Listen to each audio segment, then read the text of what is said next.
Welcome to this episode of Qatsyr Harvest. I am your host, Craig Winn. It is Rich who just disappeared on the screen to the right, and of course, this handsome fellow here is Wookie. I actually have a serious note that I'd like to begin this program by sharing with you. Today, in a number of social media channels, but particularly on X, Israel, at least a journalistic arm representing Israel, released for the first time a narrative of the sexual abuses that were perpetrated by Muslim jihadists on October 7th of 2023 under the campaign of Al-Aqsa flood. Of course, there wasn't the mention of Islam. There was no mention of screams of Allahu Akbar. There was no mention of the fact that the perpetrators were Muslims.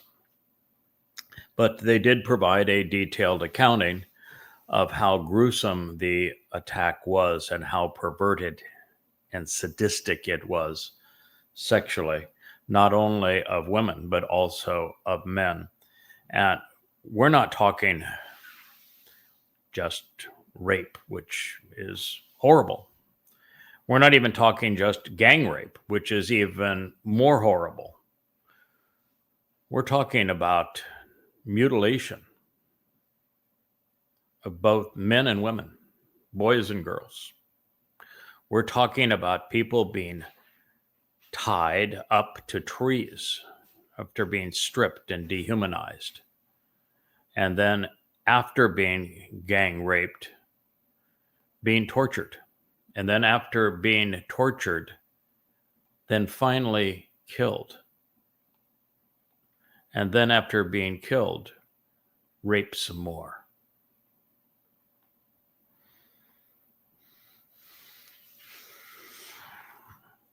And it happened to both women and men.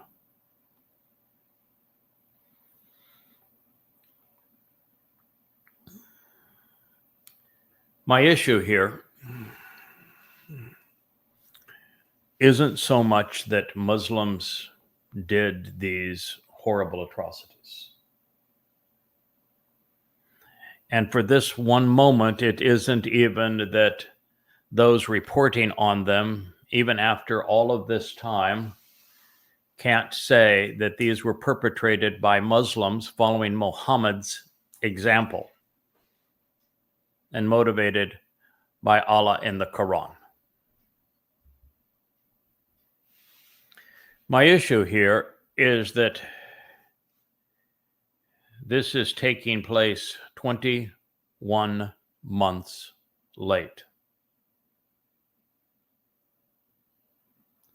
And that even now, Israel has only provided a written description and not crime scene photographs.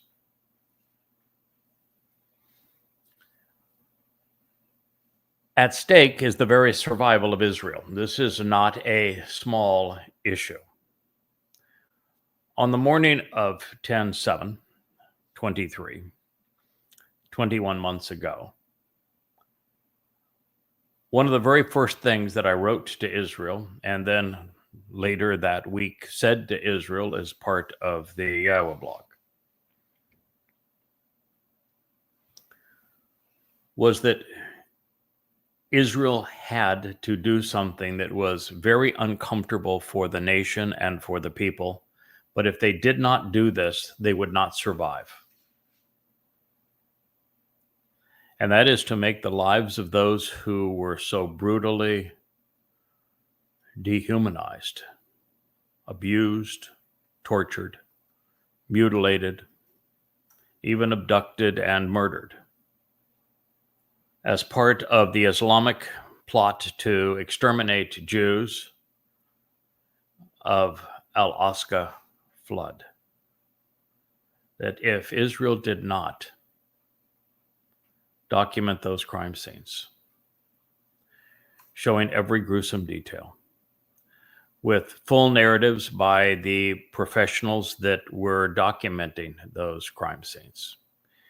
Camera crews, video crews, medical experts, forensic experts, all testifying as to what they were witnessing, what they were filming, what they were documenting. And if that evidence was not presented forthwith and completely unmasked, raw,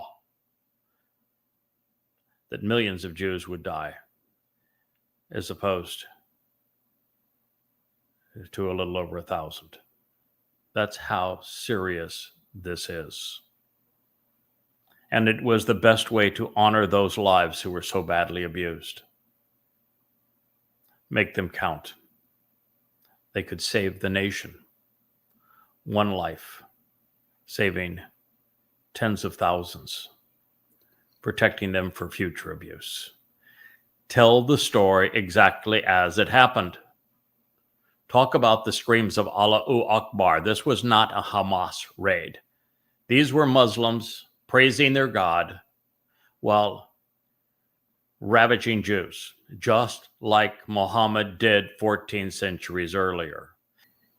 Israel committed a crime that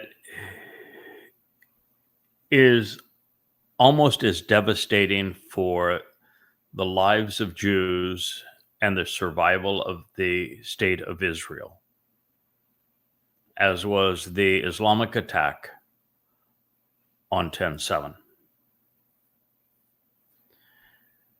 And it's as if Israel deliberately covered over the crime scene.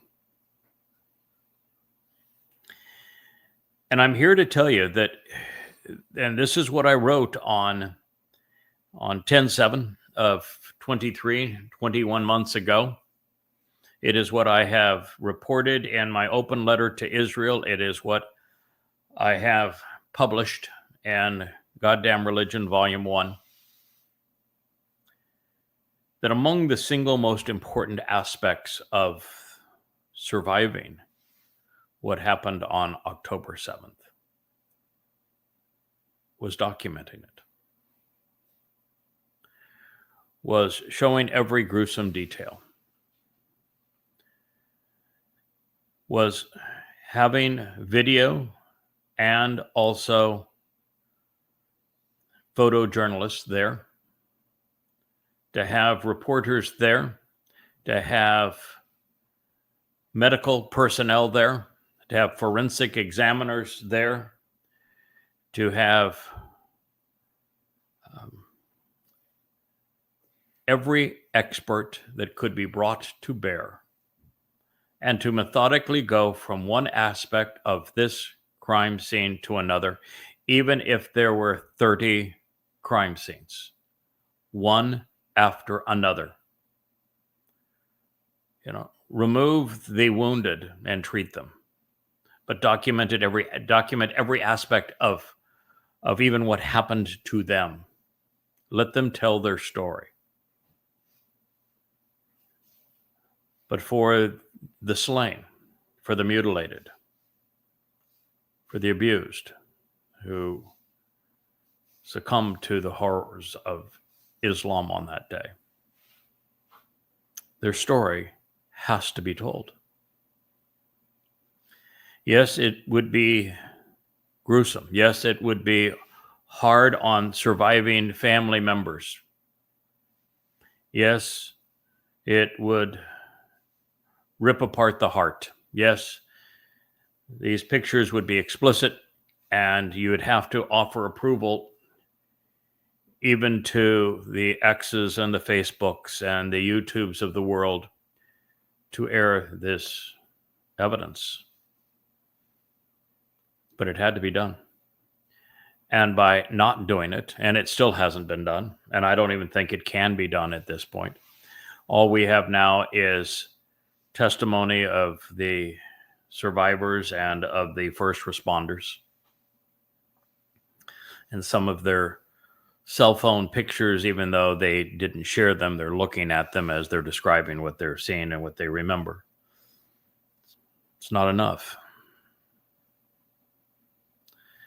It was critical that Israel prove that it was Muslims who did this and that Hamas is just part of the problem, that the overwhelming percentage of those who invaded Israel under Alaska flood were just ordinary Muslims from Gaza.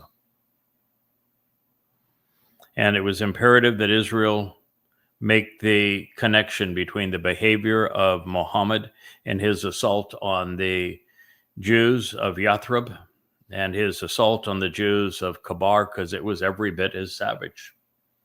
There were rapes, there were abductions, there was enslavement of children, torture, mutilations, beheadings, mass murder, all of it was just the same.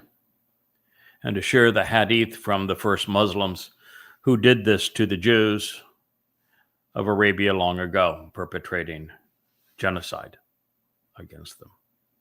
The case had to be made if you're going to survive.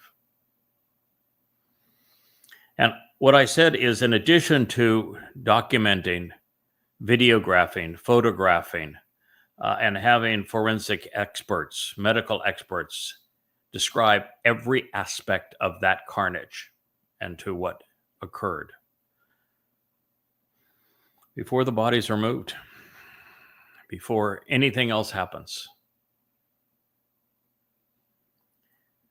Once those victims are identified, and they can be anonymous because it's to the degree that they're unnamed victims there. That's one thing, to show what happened to these individuals, but there ought to have been a celebration of life. Not the belated, cryptic, here's a picture of so-and-so who died on this day, and, they wanted to be a soccer player, they were a chef, they had dreams of world travel. No. Create beautiful montages of their life, hundreds of pictures, and if there were videos, and testimony from their friends, and the laughs, the smiles that were extinguished.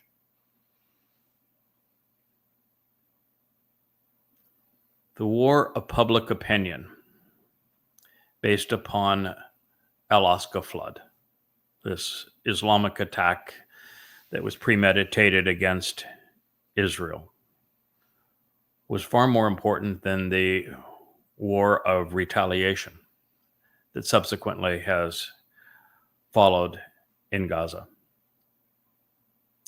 And I have made it clear even on that date, 21 months ago, that if Israel lost the war of public opinion because it did not document these atrocities and did not create these visuals and they provide this evidence, and to show that men, just Muslims, screaming Allahu Akbar, perpetrated the most heinous crimes ever documented, to reveal just how savage Islam makes men. That it wouldn't matter what Israel achieved in Gaza. It just wouldn't matter. Because if you lose the war of public opinion, which Israel has, then what occurs as a result is now the victims are being presented all around the world as the victimizers. And quite frankly, you made a bad situation worse in Gaza.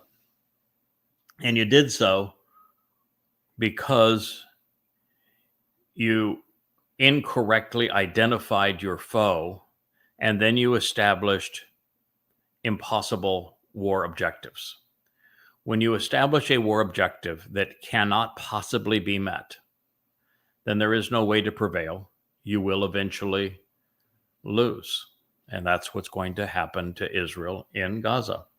And this was something else that I forewarned Israel about on the morning of October 7th of 2023. So I'm not speaking in retrospect, but instead someone who knew what Israel was going to do and what the consequence would be.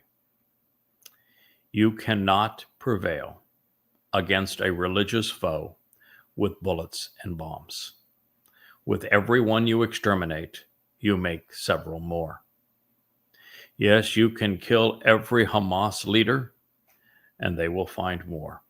You could completely eradicate Hamas, and there would be 5 more Islamic jihadists for everyone you killed.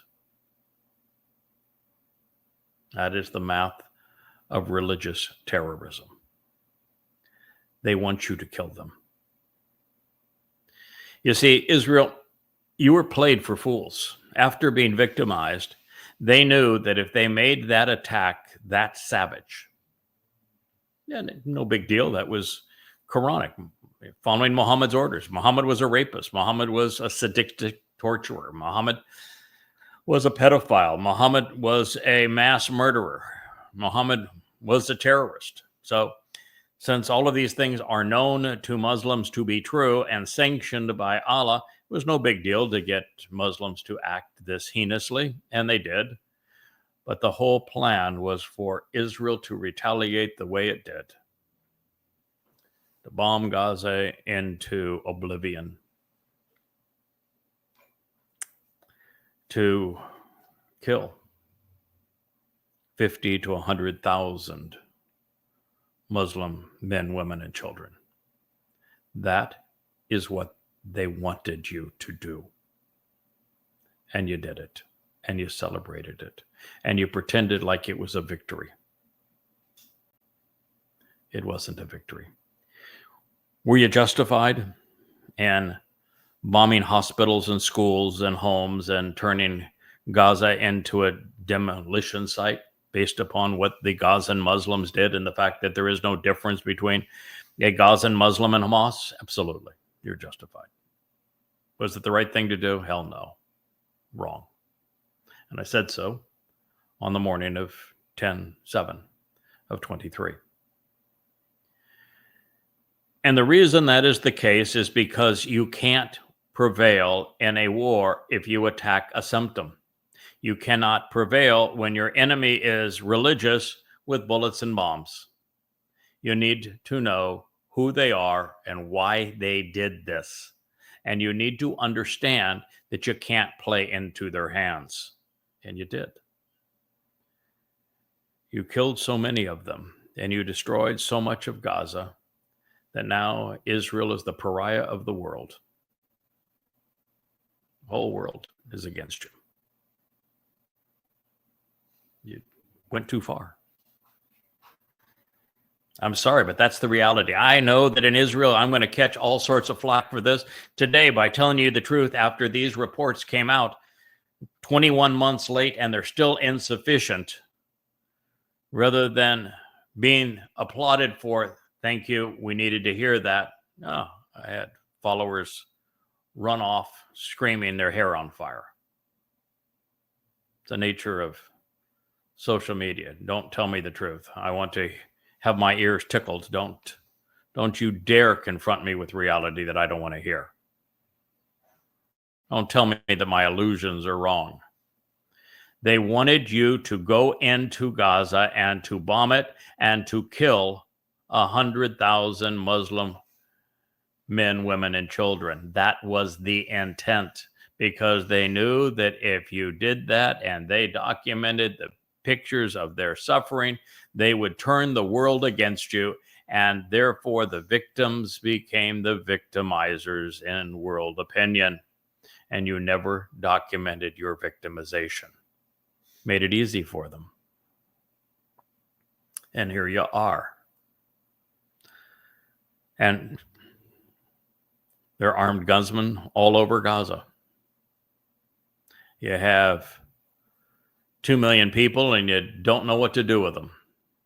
Still talking about moving them, which would be the worst thing you could possibly do, because then you can't keep them away from amassing weapons. There's no place for them to live there anymore. You destroyed them. There's no international functioning food distribution system there, and you can't starve 2 million people to death. You already made a mess of things. You lost. I know you don't want to deal with that, but that's what happened. You lost. By destroying Gaza, you played into their hands by killing 100,000 Gazans, whether it's 50,000 or 100,000 or somewhere in between. The fact of the matter is, I don't care how careful you were in trying to protect civilians, because there really aren't any innocent civilians. Gaza is all Islamic, and Oscar Flood was an all Islamic act. There's no separating the Gazans and the Islamic jihadists. They're all one and the same. And I know you tried to pretend that there was a way to distinguish them, and you gave notice every time that you bombed something. But the fact of the matter is, you still bombed it. Women and children died. And you forever soiled your reputation around the world. You turned the world against you. And today you can't live in isolation with the world. And you have half the Jewish population living in a world that is hunting Jews like it's open season. And you have the rest of the world wanting to sanction Israel, wanting to reward the Muslims who perpetrated this horrible act with a state of their own, carved right out of the heart of Israel.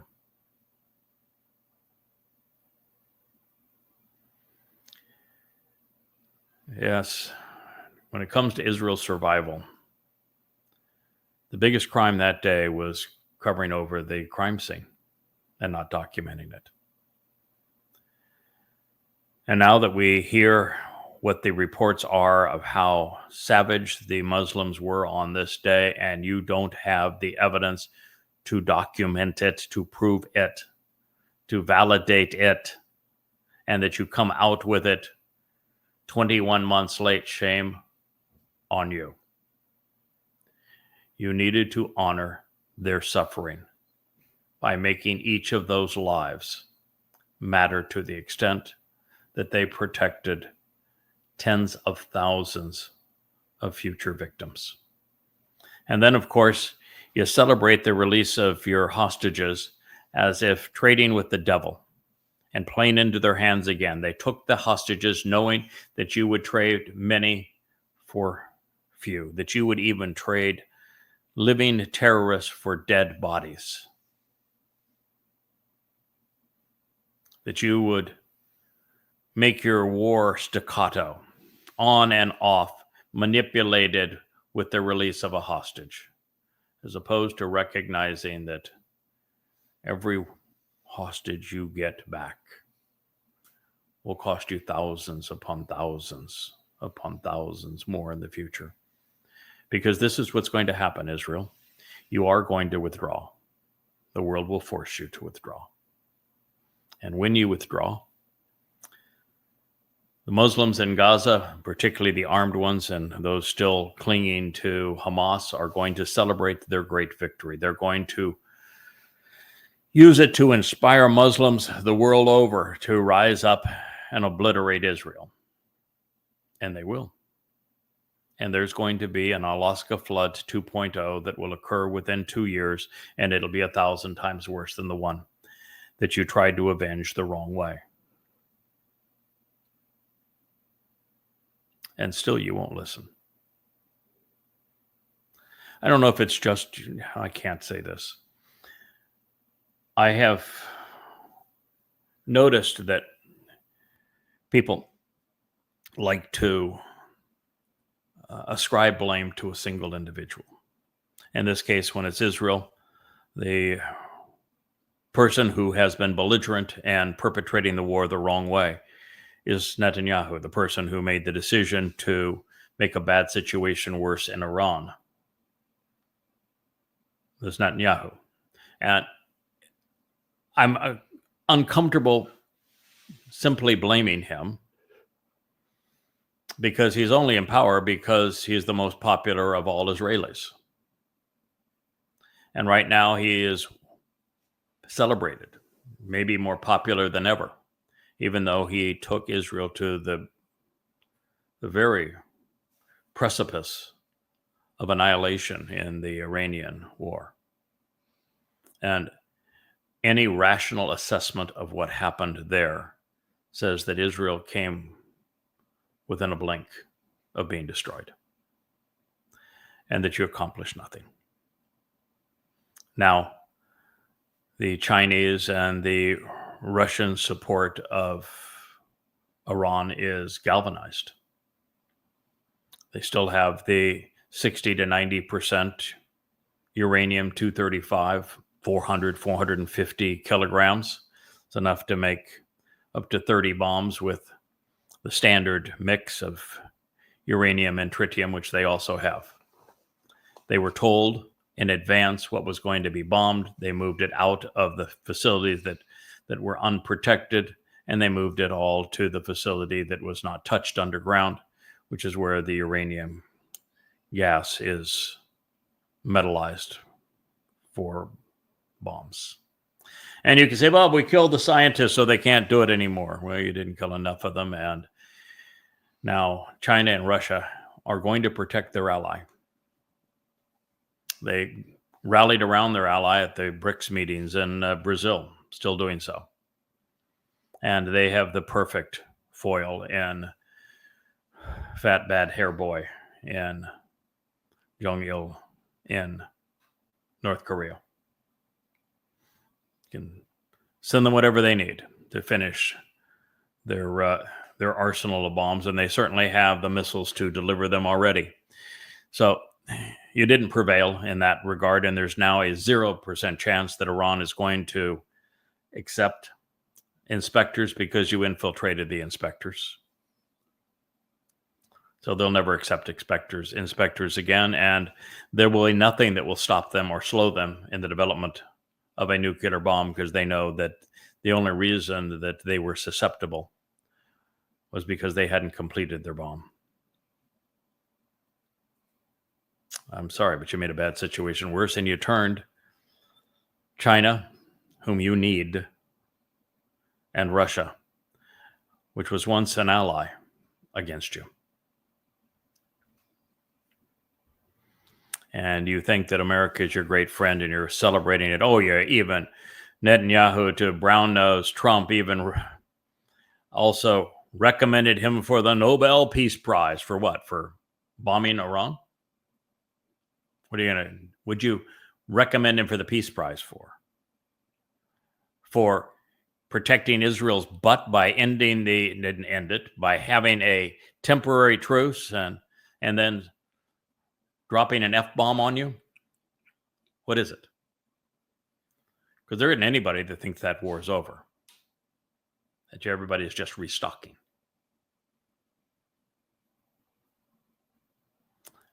You think it would be possible to have a less reliable friend than Donald Trump, who changes his stance on everything every other day and is the foremost personality terrorist the world has ever known? Even his closest allies, he destroys. He's the Hannibal Lecter of politicians. And that's your ally? You're going to go to bank with that?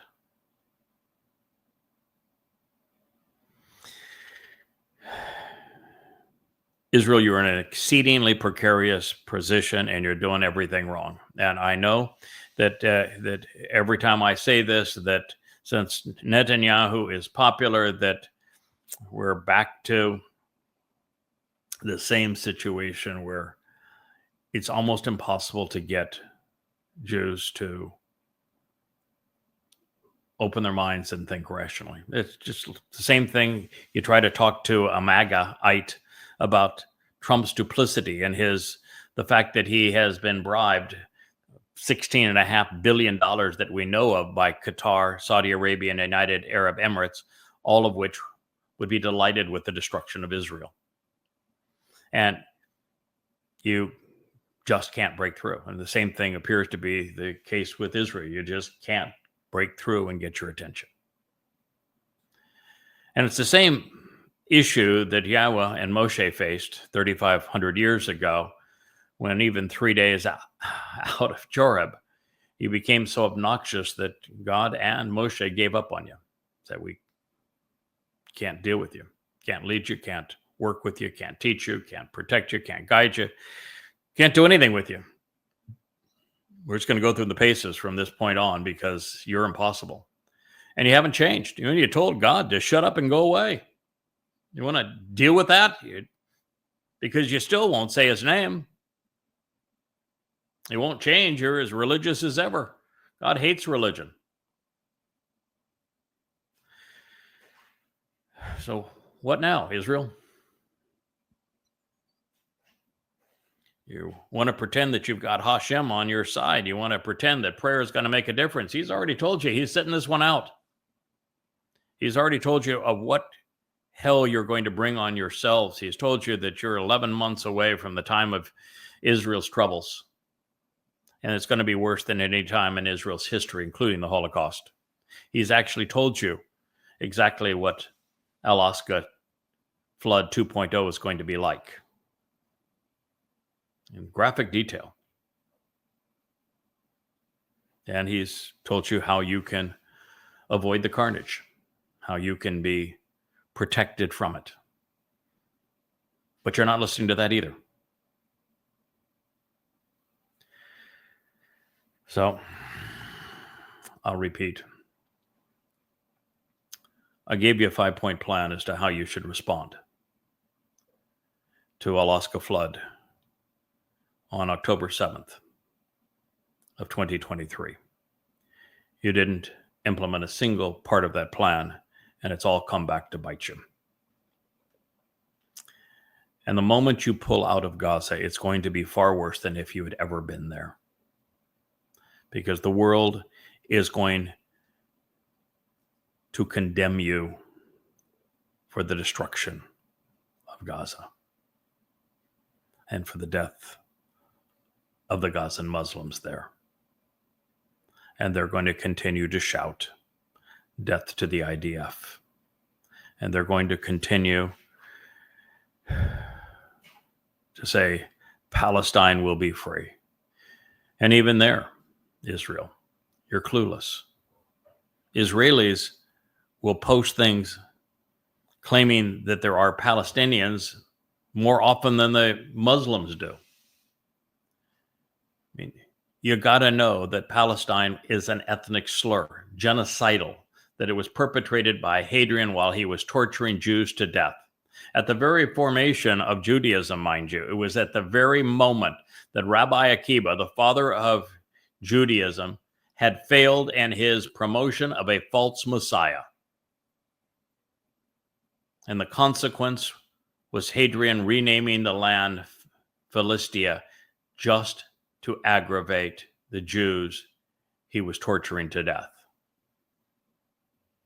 And yet, when this term was resurrected by the KGB and by the Muslim Brotherhood on behalf of the PLO, you used it. You made it part of your vocabulary. When the British, who are anti-Semitic, used it instead of Israel to describe the land, you went along with the ploy. You even called yourselves Palestinians. Good for you. Look what the hell you've wrought upon yourself. You've created and aided, abetted the illusion that there is a land called Palestine and a people known as Palestinians who the world now thinks that you have occupied their land. All because you didn't confront the lie. And you've encouraged Muslims to live among you. And you're so proud of yourself for having done that. And yet, they're indoctrinated from youth to kill you. It's like saying, I'm so proud that I have a house that is filled with vipers because I want to show that we ought to love vipers. They're an animal too, and they have a right to exist. And I want to have not only vipers in my home, I want to make certain that we find some rats that have fleas around them that are carrying the bubonic plague, because, viruses, they have a right to exist too. We want to show that we're tolerant.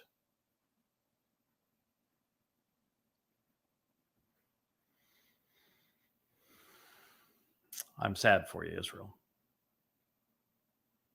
And my job is to awaken you. My job is to protect you. My job is to speak to you. It's been 2,500 years since Yahweh had somebody speak for him to you. And now, come to find out, his approach to you is the same as his approach to you has always been.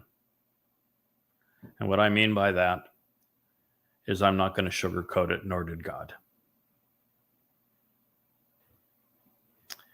We had the good judgment to tell you the truth and the whole truth, knowing that you wouldn't like it. But hopefully there are, as we move through these last 99 months, there will be a number of you who will listen and who will prevail and who will survive and will thank us in the end for what we have done, for the benefit of the nation that has been so antagonistic towards God and their own well-being for so long. I wrote, as I was posting a short this morning, that there may have been a reason that Yahweh had me start by investigating Islam, by spending years of my life in the Islamic hell of the Quran and Hadith, chronicling what can be known about Allah and Muhammad. Sadistic devils, both of them. It is the most gruesome, immoral, disgusting episode in human existence, the rise of Islam. And I have come to the conclusion that Yahweh figured that if I were resilient enough, tough enough,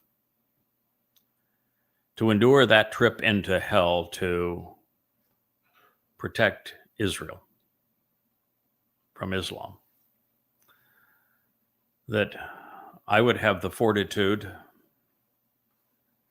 to face the most formidable of all of Israel's enemies, Israelis.